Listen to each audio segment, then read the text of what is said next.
I thought it was supposed to be Friday the 13th. Who says computers don't make mistakes? It's Friday the 13th, stupid. All right, so we're off by a day. Anyhow, on this Friday the 14th, we have assembled two gruesome teams of terrifying techies, horrifying hackers who will face off in a thriller that would make Hannibal the Cannibal look like a nerd. Today from San Jose, California, we bring you Computer Bowl 5, the East against the West, on this special edition of the Computer Chronicles.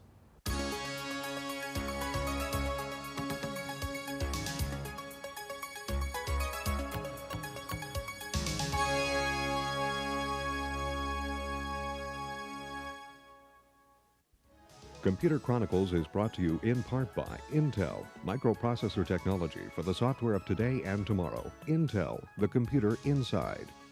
Additional funding is provided by the Software Publishers Association, providers of educational materials to help manage software. Don't copy that floppy.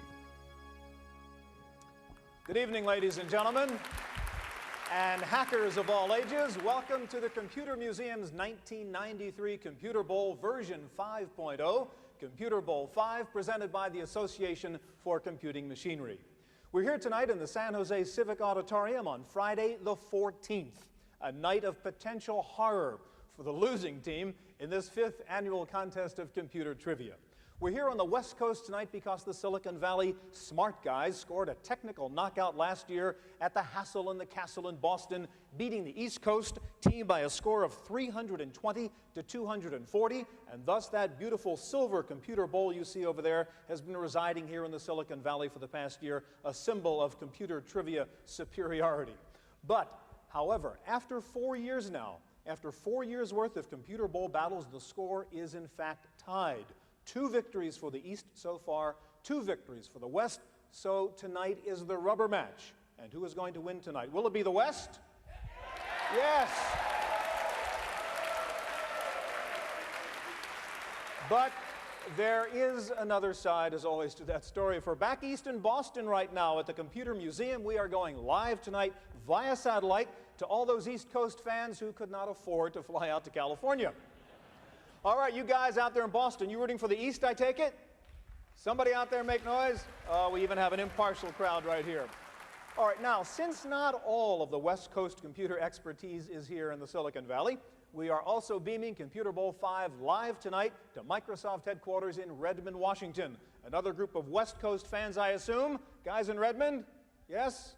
You guys here? Yes? West Coast? All right, so without any further ado, let me introduce the mean and nasty contestants for this Friday the 14th rubber match showdown. All right, are you ready?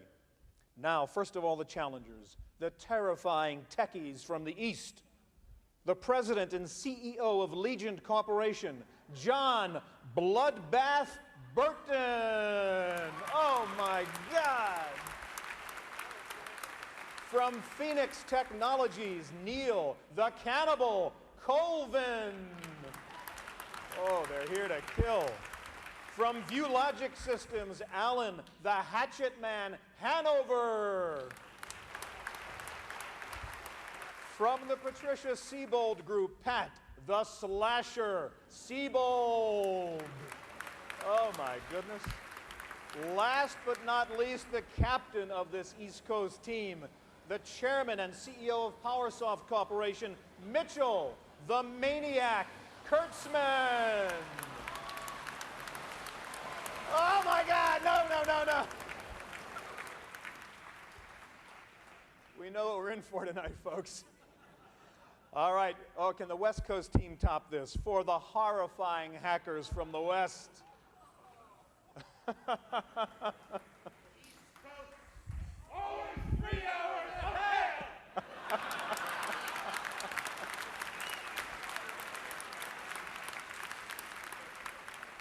Ladies and gentlemen, the horrifying hackers of the West, the defending world champions who have threatened to frighten the daylights out of these opponents who are dressed in white. First, the chairman and CEO of B Incorporated, Jean-Louis Gruesome Gasset.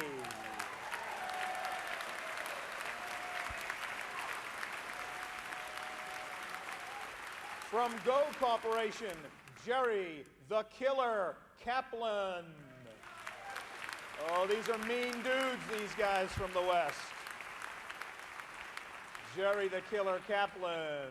No messing around with this guy. From Supermac Inc., Michael the Madman McConnell.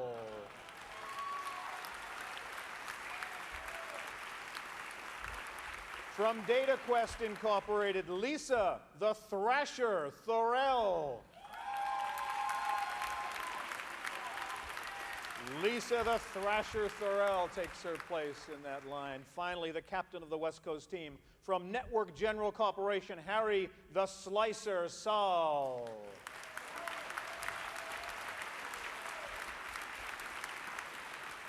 Ladies and gentlemen, and I hesitate to use that phrase, characters, oh my God. No. Hold it, no. This is Worldwide Federation of Wrestling. Could you guys please get in your cages? That's where you belong. Get please into your seats inside our little cages over here right now so we can get Computer Bowl 5 underway. Let me go through the rules here. There are going to be 4 rounds in this Computer Bowl. Round 1, round 2, round 3. You see how easy this is? And round 4, right? It's very simple. In each round, there will be 2 kinds of questions. There are toss-up questions worth 1 point each, and any individual player on either team can answer one of those toss-up questions. If your answer to a toss-up question is wrong, then the player from the other team may try to answer that same question and get the point. If you ring your buzzer before you have finished asking the question, before we have finished asking the question, and your answer is wrong, the opposing team will get to hear the full question and then get to answer. So think before you speak, or certainly before you buzz. All right, there are also special bonus round questions. They will be directed to one team only. Each team will have the chance to answer 4 bonus round questions. The bonus round will be multiple part questions worth a total of 3 points. The bonus round questions will rotate from east to west and east, etc. Each side will have 4. The bonus round questions can be answered only by the team captain, though members of the team may consult with the captain before he answers. You must please, gentlemen and ladies, ring your buzzer and be recognized before you answer. I know you're all a bunch of wild guys, but we have to play by the rules here. If you talk before being recognized, you will forfeit your chance, and only the opposite team will get a chance to answer that question, and they will, of course, already heard your answer. Now, since we know how mean and nasty you techies of terror can be, on Friday the 14th in particular, we have invited 2 experts to be our judges for tonight's Computer Bowl. It will be their job to rule on any disputed answers. In the judges' box tonight from the East Coast, from Fluent Incorporated, Dr. David Nelson. And I guess since we're here in a converted basketball court, our judges have become referees tonight, it looks like. All right, sitting in the judges' box also for Computer Bowl 5, representing the West Coast from Asset Management Company, John Schock.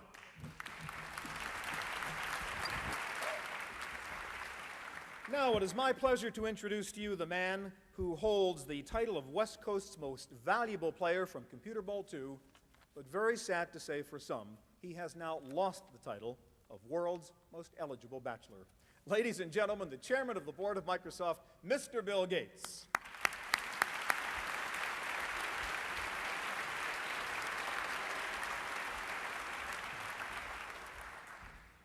Okay, start your brains, ladies and gentlemen. Bill, start with the first toss-up question. In 1978, Ward Christensen and Randy Seuss created a computer first in the city of Chicago. What computer-based innovation did they create? Okay, boy, we're starting with a tough one. All right, let's go to Neil of the East. The X-modem file transfer protocol? No, that is not the correct answer. Anybody on the West like to take a shot at this now? You've got to ring your buzzer. Somebody on the West quickly if you'd like to answer this question. Computer innovation started in Chicago. Okay, Jerry Kaplan, what's your answer? It was a virtual reality game, wasn't it? No, I'm afraid that's not the right answer either. The score is still 0 here. The answer is the first bulletin board system. The first bulletin board system. Okay, let's go to the second. No, that was a good one. Go to the next question, Bill. PC Letter publishes a vapor list of software products that have been announced but not shipped. One software program holds the record for being on the PC Vaporware list for the longest time, 4 years and 2 months. What program holds this dubious distinction? Was it Lotus 123 for the Macintosh, Microsoft Windows, DBase 4, or OS 2? All right, which of those was longest? All right, we have an answer from Jean-Louis Gasset. Lotus 123 for the Macintosh. Yes, indeed. 11, 1, 2, 3 for the Mac. Okay. 1 point for the West Coast. The West ahead, 1-0. Next question, Bill. A recent art exhibit at the Georges Pompidou Center in Paris featured a supercomputer that generates real-time images that evolve and change with audience interaction. What supercomputer was used for this exhibit? These are the real tough questions, guys. All right, anybody take a shot at it? Okay, Harry Saul from the West Coast. Cray 1. No, it was not a Cray 1. Anybody from the East like to take a shot at that? Okay, we've got Alan Hanover. What's your answer? Cray XMP. That is not the answer either. The answer is the CM2 connection machine. All right, we're stumping these guys. All right, Bill, let's go to the third question, see how they do. A high-tech executive recently wrote a book having nothing to do with computers. It's about diet and nutrition. The title is The 10% Solution. Who is the author? Is it Ray Kurzweil, Mitch Kapoor, Philippe Kahn, or John Akers? This is not a tough one, guys. 10% Solution, Jerry Kaplan, West Coast. I'll guess Ray Kurzweil. Ray Kurzweil is the answer. Ray Kurzweil, okay. It is 2-0 for the West Coast, okay. Now it's time for our very first bonus round, and this bonus round is going to be for the East Coast. Again, you can answer only through Mitch the captain. You guys can consult. The subject here is computer books, and I'll ask you 3 questions in this bonus round. Each is worth 1 point. Here's the first question. In the book, Colossus the Forbin Project, an American supercomputer is pitted against a Russian supercomputer. The American computer was called Colossus. What was the name of the Russian computer? Was it Gorbachev, Nietsky, Guardian, or Sputnik? Consult and give me the answer through your captain for 1 point. Guardian. Guardian is the right answer. That's another point for the West. Okay. All right, here's a chance for another point, second point in the bonus round. Tracy Kidder wrote a book called The Soul of a New Machine. In that book, hardware designers are called Hardy Boys. What are the software designers called? Quickly, please. I need an answer from the captain, Mitch, right now. Softies. Good idea, but you're wrong. You don't get that one. Micro Kids was the answer to that one. All right, here's a chance, one more chance in your bonus round. There is a bestseller out now, published by Doubleday, and the title is simply Gates. Who wrote the book? I need your answer right now. Stephen Maines. Is that your answer? That's not good enough. He was one of the authors. It's Stephen Manis and Paul Andrews. All right, well, not so bad. Okay, let's see how we're doing now. The score is West Coast 2, East Coast 1, and actually that's, all right, 2-1, a little. Those neighbors on the top floor are such a pain in the neck. They're always making noises. That is the end of round 1. The score is 2 for the West, 1 for the East. We'll be right back with round 2 in just a moment.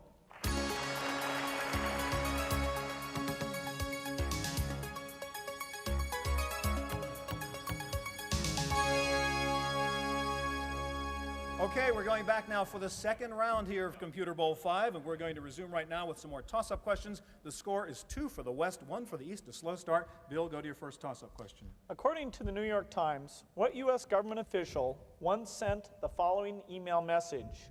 "Oh Lord, I lost the slip and broke one of the high heels. Forgive, please. We'll return the wig on Monday." Was it William Casey, J. Edgar Hoover, Oliver North, or George Bush? Who sent that email message? John Burton on the East Coast. J. Edgar Hoover. That is not correct. What was it? What was it? Good guess, but not the right answer. Anybody on the West Coast like to try? Who sent that email message? What was his? The answer he gave was J. Edgar Hoover. That was not the correct answer. And I've got a buzz from Jean-Louis Gasset. What is your answer? William Casey. It was not William Casey. Neither of you got it. The answer was Oliver North. You got to think back to those Contra hearings. Okay, next question, Bill. What is the exact number of bytes in a megabyte? Oh, come on. All right, John Burton of the East Coast. 1096K. That is not correct. Would anybody from the West like to try and answer to that question? How many bytes in a megabyte? All right, Lisa Thorell, what's your answer? 1,024. No. I'm afraid not. The answer is 1,048,576 megabyte. Okay, next question, Bill. It's still 2-1 West. A widely used distributed campus information system originated at the University of Minnesota. The system was named after the University of Minnesota mascot. What is it called? Okay, the name of the campus network system. All right, Mitch Kurtzman of the East Coast. Timberwolf. Timberwolf is not the answer. Anybody from the West like to give it a shot? Okay, we've got a shot from Michael McConnell. Gophers. Gopher is the right answer. Okay, what do you know? All right, 3-1 in this close game here. Let's go to the next one, Bill. Some computers have SCSI ports. SCSI stands for SCSI. What does All right, Harry Saul of the West thinks he knows the answer to that. Harry? Small Computer Systems Interface. Absolutely right. Small Computer Systems Interface. Okay. All right, so the score here in the middle of round 2 is 4 for the West, 1 for the East, and we're going to go to our second bonus round, and this is for you guys up top on the West Coast. You can get 3 more points now, so here's your chance. The subject will be acronyms. Only an answer through the captain, Harry, please. WIMP is a word that used to be applied to George Bush. In computers, WIMP is an acronym. What do the letters WIMP stand for? Consult and answer through your captain, please, right now. We need an answer. WIMP, the computer acronym, which stands for Harry. I need an answer. Give it a shot. Windows, Interface, Mouse, and Pointer. Not bad, but wrong. Windows, icons, mouse, and then pull down or pop up menus. That's WIMP. All right, you've got two more chances to get 2 points here. PCMCIA. Need I say more? All right. What does PCMCIA stand for? Personal Computer Memory Card International Association. All right, you've got a point for that one. All right, here's your chance to get 1 more point. ISO is a computer acronym. The letters ISO. What do they stand for? You want to do it in French? Need an answer, Harry? The English version is International Organization for Standards. You guys are smart, absolutely right. IOS in the English version, International Organization for Standardization. All right, 1 more point for the West. The score is now 6 for the West, 1 for the East.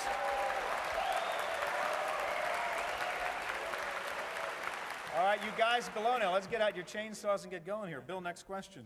November 16, 1992 marked the beginning of nationwide ISDN service in the United States, as local and national carriers were networked for the first time. This historic link-up was given a name. Was it called the Golden Splice, the Silver Spike, the Digital Deed, or the Magic Moment? All right, we have an answer from Harry Saul on the West Coast. The Golden Splice. Golden Splice is the correct answer. Another point for the West Coast. Next question, Bill. Tom Brigham is generally credited with having invented the computer technique called morphing. For his invention, Brigham recently received a Technical Achievement Award. What award did he receive? All right, an answer from Jerry Kaplan on the West. It's the Academy Award, I believe. Sorry, Academy Award Academy you said? Award. That's good enough. An Oscar from one of the Academy Awards, absolutely. That's another point for the West. All right, next question, Bill. Steve Jobs has a daughter whose name is the same as that of a computer. What is... Jean-Louis Gasset. What's the answer? Lisa. Lisa is correct. Another point for the West. Okay, next one, Bill. The IBM 7094 had a light that came on to tell you the oil pressure was low. What was the oil used for? All right, Harry Saul of the West Coast. Cooling the memory. That's absolutely right, cooling the core memory. All right, the score is 10 for the West. It is 1 point for the East. We're going to move ahead now, and Bill, I'm going to get to the next bonus round question because we're having to slip ahead a bit and catch up. All right, this is a bonus round for the East Coast. All right, guys, you got a chance to get 3 points here. The subject of this bonus round is Microsoft.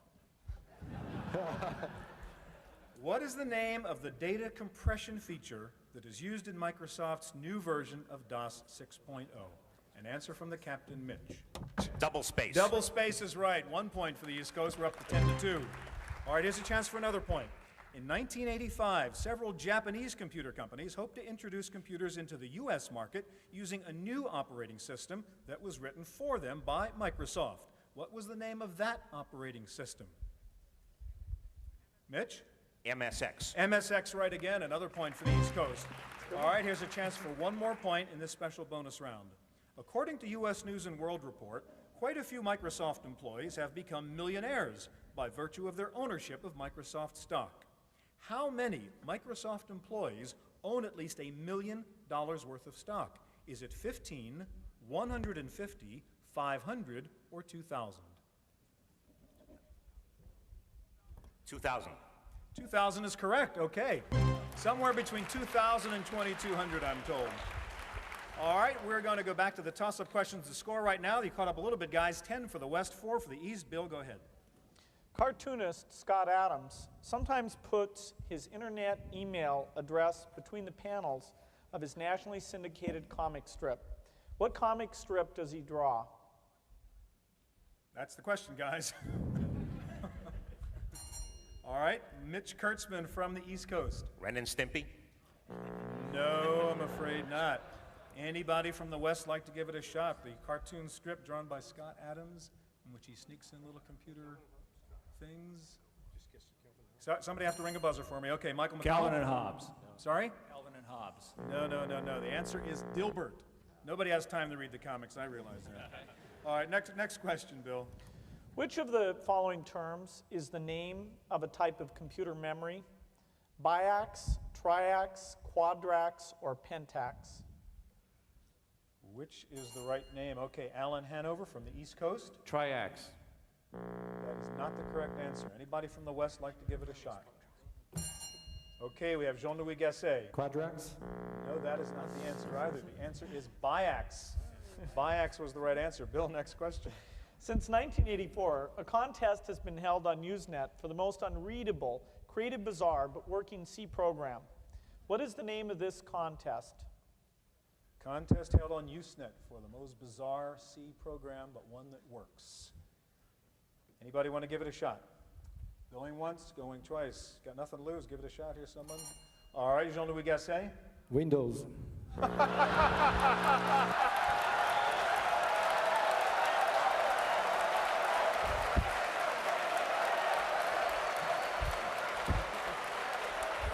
We'd love to give you a point for that, but we can't. I'm sorry, Jean-Louis.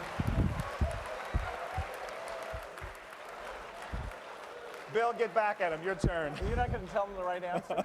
The answer is the obfuscated C contest. Not Windows. The adventure game King's Quest was originally written for a particular computer. The game outlived the computer. For what computer was King's Quest originally written? For what computer, now an orphan, was King's Quest originally written? Come on, guys, pretty easy. Neil Colvin. The Commodore PET. No, not the Commodore PET. Anybody from the West like to take a shot? Okay, Lisa Thorell. Atari 520 ST. No, I'm afraid not. All right, you're out. IBM PC Junior, written for the PC Junior. All right, here is the last question of round 2. Go ahead, Bill. Kevin Costner, Alan Greenspan, and Dick Cavett all have something in common that's related to computers. What is it that they have in common? Jerry Kaplan of the West. They're spokesman for Apple using an Apple Macintosh. Absolutely right. They've all done commercials for Apple. Very good. Okay, hard to believe already, but this is the end of round 2 and the end of the first half of the Computer Bowl. The West is considerably ahead right now, 11 points to 4. All right, for those of you watching here in the San Jose Civic Auditorium, for all of you watching live via satellite in Boston and Redmond, Please stay seated. We'll resume Computer Bowl 5 in just about 15 minutes after some halftime entertainment. Now, for those of you watching this at home on television, that is it for this special edition of Computer Chronicles. If you want to see how this all ends up, we'll be back here same time, same station next week with the second half of Computer Bowl 5.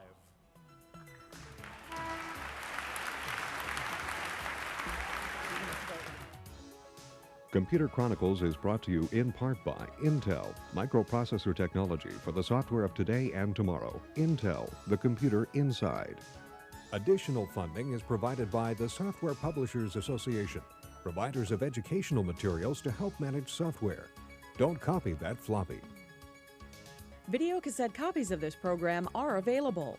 Computer Chronicles also publishes a companion newsletter containing details on products demonstrated and information on program topics. To order a videocassette or a newsletter, call 1-800-799-4949 or write Computer Chronicles. Please specify program subject for tapes. All orders include a free software program for auditing software use and information on the definitive guide to keeping your organization's software legal.